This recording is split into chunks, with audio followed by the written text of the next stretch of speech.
다음 달부터 해외에서 백신 접종을 마친 교민이나 유학생, 기업인 등이 국내 가족을 방문하거나 사업 또는 공익 목적으로 입국할 경우 심사를 거쳐 자가격리가 면제됩니다. 내일부터 수도권 중학생들의 등교가 확대됩니다. 기존 3분의 1에서 3분의 2까지 등교할 수 있습니다. 광주 철거 건물 붕괴 사고를 수사하고 있는 경찰이 굴착기 기사 등 7명을 입건했습니다. 현장 관리 감독을 맡았던 감리소장이 압수수색 이전에 자료를 빼돌린 정황도 확인됐습니다. 정부가 후쿠시마 원전 오염수 문제를 협의하기 위해 일본의 양자협의체를 구성하자고 공식 제안했습니다.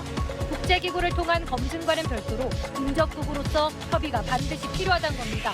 단독 취재했습니다. 다음 소식입니다. 배달 노동자들에게 주문을 배정하고 평가하는 건 사람이 아닌 각 회사의 인공지능 AI입니다. 빅데이터에 기반해 정확한 배달 시간과 거리를 계산한다고 주장하는데 실제로 그런지 전영우 기자가 라이더 유니온과 함께 검증해봤습니다. LH 임대주택 가운데 기존에 있는 빌라나 다세대 주택을 사들여 조성한 매입형 임대주택이라는 게 있습니다. 그런데 시멘트 바닥이 드러날 만큼 마루가 벌어져 크게 다쳤는데도 5개월째 수리받지 못하고 있습니다. 어찌 된 일인지 정준호 기자가 취재했습니다. 영국에서 열린 주요 7개국 G7 정상회의에서 문재인 대통령이 일본 스가 총리와 처음 만났습니다. 아스트라제네카 경영자에겐 한국의 생산 능력을 세일즈했습니다. 문준모 기자입니다. G7 정상들이 중국의 거대 경제권 구상인 1대1로에 대응하는 글로벌 파트너십 구축에 합의한 걸로 알려졌습니다. 바이든 미 대통령의 첫 번째 외교 대비 무대부터 미국을 중심으로 한 서방 진영과 중국 사이의 힘겨루기가 더 치열해지는 분위기입니다. 워싱턴 김윤수 특파원입니다.